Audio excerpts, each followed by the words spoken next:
From Mississippi's #1 news team, this is the WLBT 6 p.m. report. Walter Sadler and Marcia Halpert Pollock with news, Michael Rubenstein with sports, and Woody Asaf with the weather.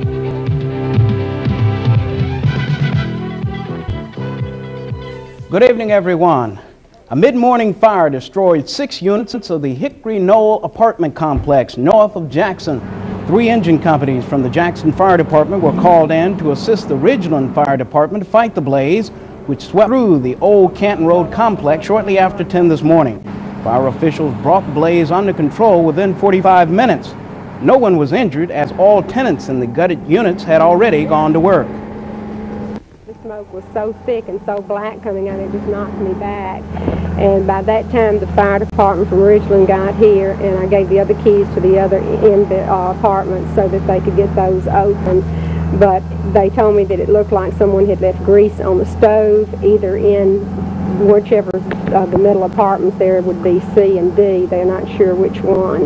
And that's the way it started. And then the whole back was gutted, and then it started through the front and across the top. Did everybody get out all right? Yes, everyone was out, and tried to call everybody that I could at work. And the lines were all busy, but they finally got through and got everyone out.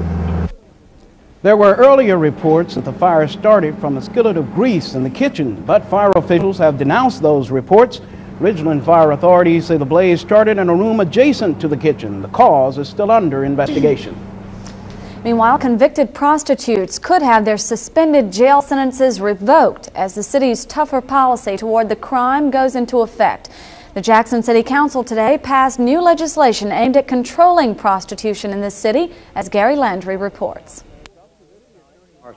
City Attorney Howard Ross says up to this time, there was no set procedure for bringing before the court the fact that a person had a prior conviction for prostitution. The new legislation will obligate the court administrator to bring to the attention of the municipal judge that there has been a prior conviction. That prior conviction under this ordinance, as we have adopted, will result in a revocation of any prior suspension that may have been meted out to this defendant. Ross says there isn't any one area of the city which the legislation is specifically aimed at, but he admitted the Farish Street area is an obvious one. To the Chief of Police, I think the Farish Street area has been rather notorious over the years, and this City Council has been committed to trying to do something about that. I tried to do something about it 3 years ago when I was one of the municipal judges. We met with some success, but we're going to tighten up a little bit more, because just as fast as you stop it, apparently other people come in and take up the this calling, if you will, and we're just going to try to put a stop to it. The new legislation goes into effect December 18th. Gary Landry, WLBT News.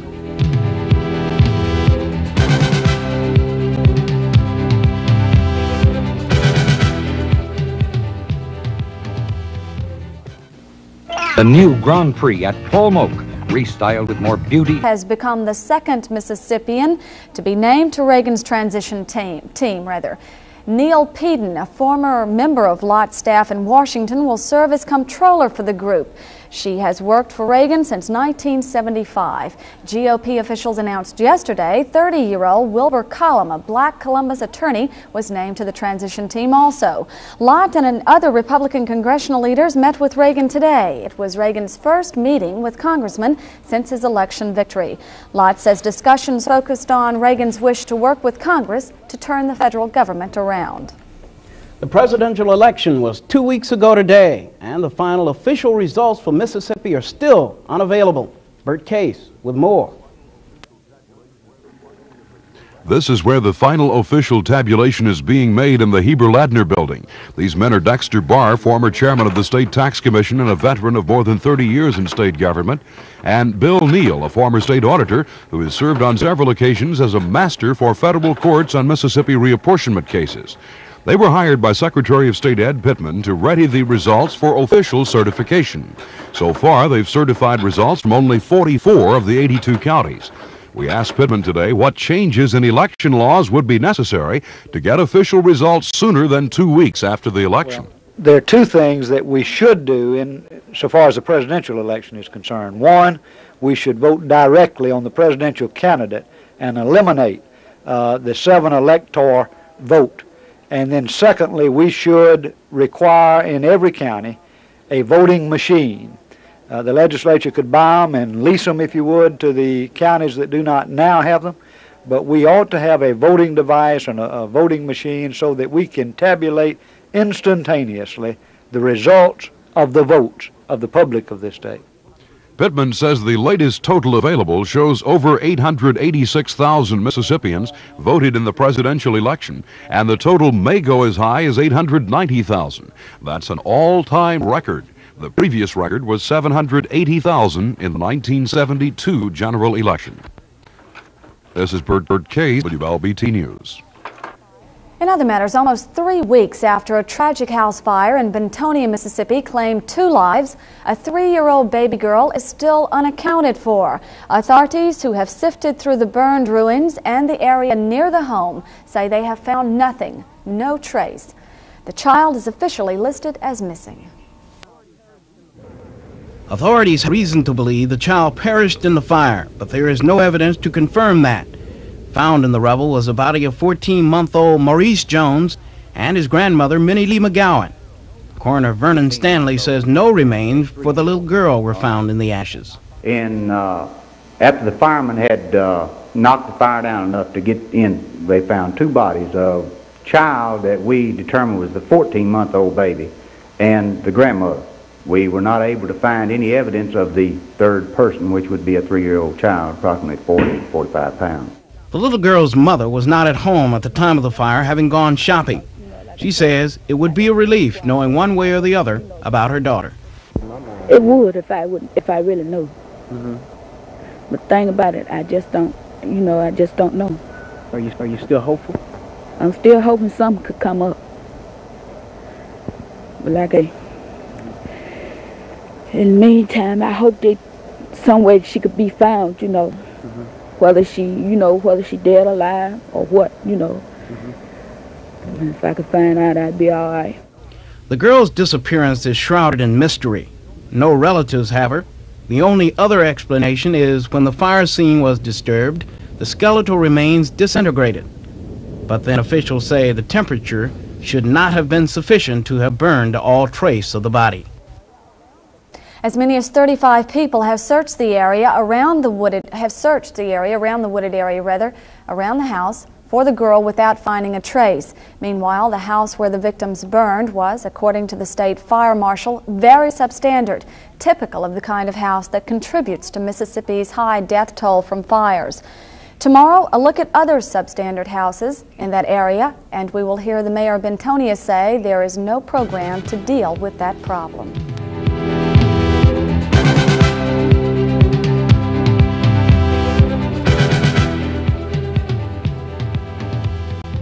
Excuse me, Mr. Fowler. Why should I buy a new or used car from Fowler Buick instead of another dealer? Because where you buy is so important. We are Mississippi's largest... The use of firearms when in pursuit of those who have broken the law. Here's more on that story.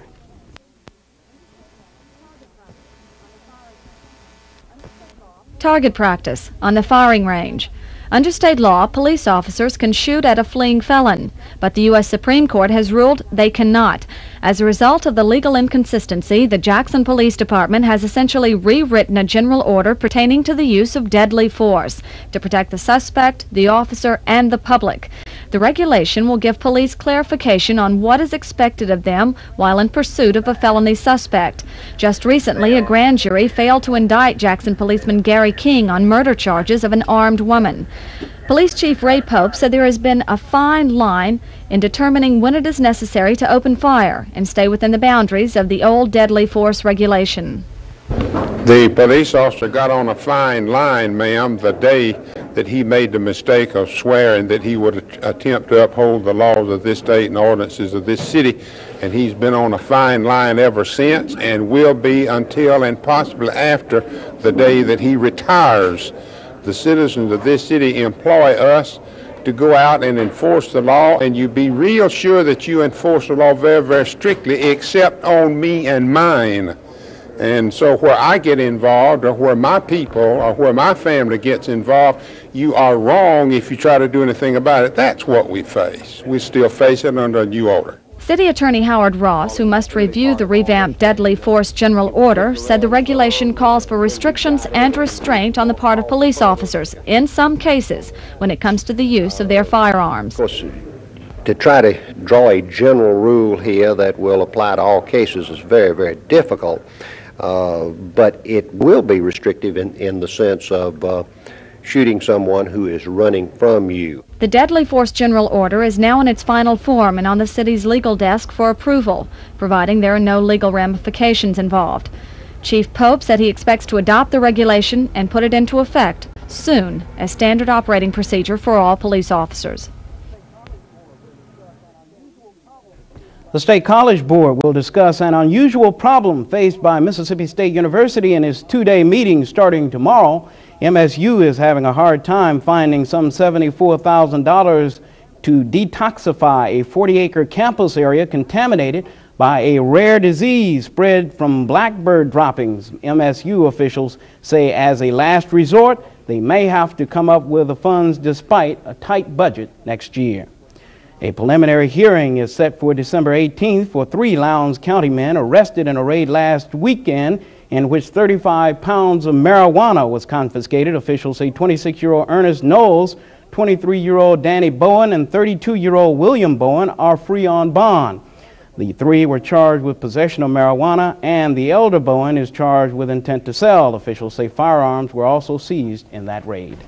Cotton closed mixed today on the New York Cotton Exchange. December was down $1.35 a bale, and March was down 5 cents. On the Board of Trade, soybeans closed up. November was up 17.25 cents a bushel. November 1981 was up 12.75 cents. December cattle prices were down 58 points. Prices were higher on the New York Stock Exchange. The Dow gained over 11.5 points, putting the Dow Jones average at 997.94. Michael Rubenstein has all the developments in sports coming up. We hope.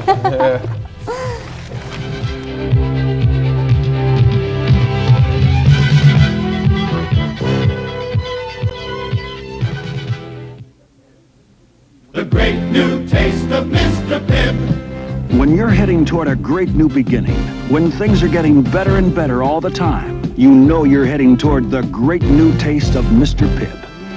There's nothing like a great... UCLA and Florida round out the bottom 5. The nation's only unbeaten teams, Georgia and Notre Dame, hold 1 and 2, much to the joy of Sugar Bowl organizers. Nebraska, Florida State, Ohio State 3, 4, and 5. Pitt, Penn State, and Cotton Bowl entrant Baylor in 6th, 7th, and 8th. Possible Sun Bowl entrant Oklahoma 9th, with Alabama falling to 10th. The Dome isn't such a home sweet home for Seattle. The Seahawks ran their 1980 season to a perfect 0-6 mark in the King Dome last night, losing to red-hot Oakland 19-17. Seattle broke open a scoreless game late in the first half on a fake field goal. Holder Jim Zorn pulled up and passed to kicker Efren Herrera. Herrera went out of bounds at the Oakland goal line. Lawrence McCutcheon plunged over, and the Seahawks led 7-0 at halftime. Seattle took a 14-0 lead early in the third quarter on Zorn's 8-yard touchdown pass to Dan Dornick. The Raiders made it interesting when Arthur Whittington tried a halfback option. His receivers were covered, and he reversed his field for a 10-yard touchdown to make it 14-7. The game turned Oakland's way in the fourth quarter. Seattle was up 17-7 when Ted Hendricks blocked Herman Weaver's punt. The ball skipped through the end zone for a safety, and it was 17-12. Jim Plunkett brought the Raiders closer when he hit Derek Ramsey on this 58-yard pass to the Seattle 1, setting up Mark Van Egen's touchdown to cut the Seattle lead to 17-16. Seattle was driving again when Hendricks got a hand on Zorn's pass. Lester Hayes intercepted, setting up Oakland's final drive. Plunkett brought the Raiders closer on this 18-yard pass to Ramsey to the Seattle 17. A minute and 49 seconds remained. Then, with a minute to go, Chris Barr kicked a 28-yard field goal, giving the Raiders a 19-17 win over the Seahawks, who have lost all 6 home games this year. Jeff Davis, NBC News.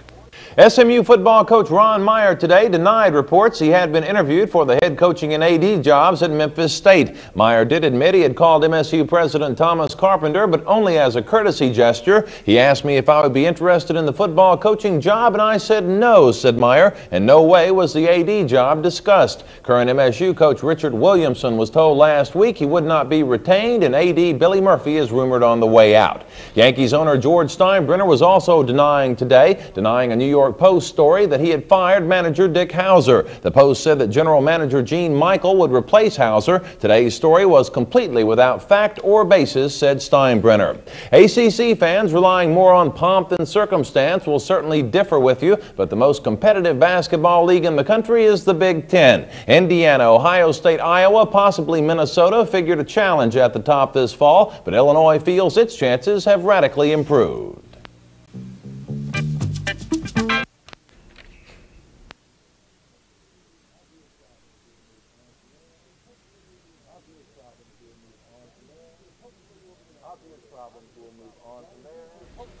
Obvious problems will move on from there, and hopefully we'll be lucky and get back to it.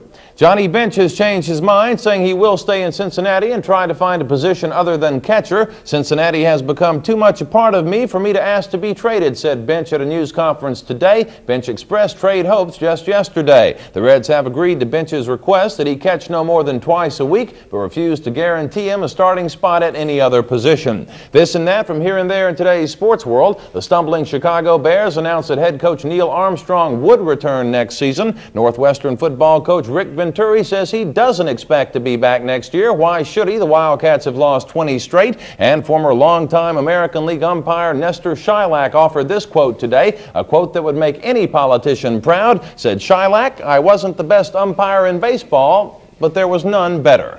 Woody will have weather in just a moment.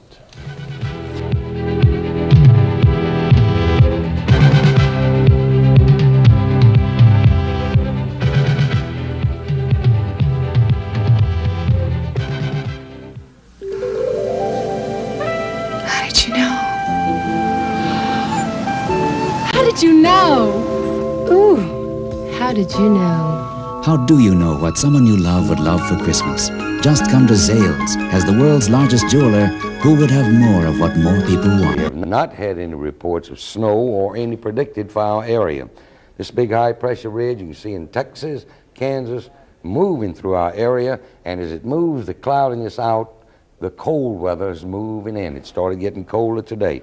Now here's the front that came by our area last night, brought the rain and the colder weather. It's just about to wash out, and by this time tomorrow it will. Taking the winter storm that it had along this low on out into the Atlantic. The only other front on the map from Minnesota down into Nebraska, it's going to move east, but no closer to our area. So we'll be controlled by that big high pressure ridge. The cloudiness moves out, cold weather begins to move in, and we'll get colder.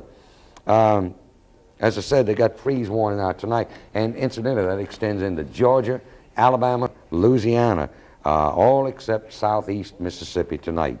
Now this afternoon they had 12 inches of snow up in Indiana, Ohio, Pennsylvania, heavy snow and snow warnings, or let's call it snow storms out tonight, up in the New England states, New York, Pennsylvania, all the way through the Ohio Valley. This afternoon, Miami, Florida had an 87. They had 8 degrees in a couple of spots in Wyoming. Now, let's see what the weatherman says for the whole state. Freeze warning tonight, all except southeast Mississippi. It'll be fair tomorrow through Thursday, and then cold again tomorrow night. 20s north, near 30 central, 30s south and southeast. High tomorrow will be in the 50s. Our river stages, now let's take a look. They begin in the fall. Pearl at 5 o'clock, 9-3, down 1/10. Vicksburg is steady. Greenville is up 2/10. Greenwood up 1/10. Natchez up 2/10. Yazoo up 7/10, and New Orleans down a foot. All right, looking at our chart, we had a 67 yesterday, 44 today. 40 last night, about 39 right now, a trace of precipitation. Humidity is about 45%. The barometer is rising, 30-30. Low 50s tonight, tomorrow, near 30 tonight, but it'll be in the mid-50s Thursday and the mid-20s tomorrow night. No precipitation. Northerly winds about 10. They'll remain northerly up to about 10. If we get to near 30 tonight and the wind's 5 to 10, that's going to put the chill factor about 20 degrees tonight in Jackson. The sun set tonight at 4:59, will rise in the morning 6:34, set tomorrow 4:59. Look at radar 3, nothing showing at all. Hadn't been anything around our area.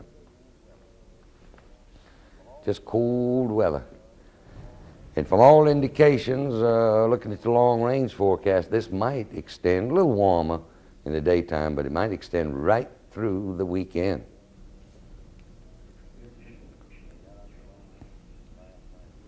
So if you got out your long handles last night, you're going to need them tonight and tomorrow night. All right, the weatherman says simply, freeze warning tonight. It'll be fair tomorrow through Thursday. Walt? Well, thank you, Woody. And of course, after that hot weather we had in the last few months, a lot of people are extremely happy to see this cool weather move in. I don't know whether... I don't know about Michael. He's been saying no. I hate cold weather. No, we had a call today and says wind's going to get hot again. Really? I'm inclined to agree with that. I think the key issue is how are all these people in central Mississippi going to eat and enjoy their supper if not knowing why Illinois basketball is going to be better? Yeah. Well, anyway, that's our report for tonight. Thank you for joining us. The next scheduled local news at 10 p.m. report. Tonight on TV3 at 7 on NBC.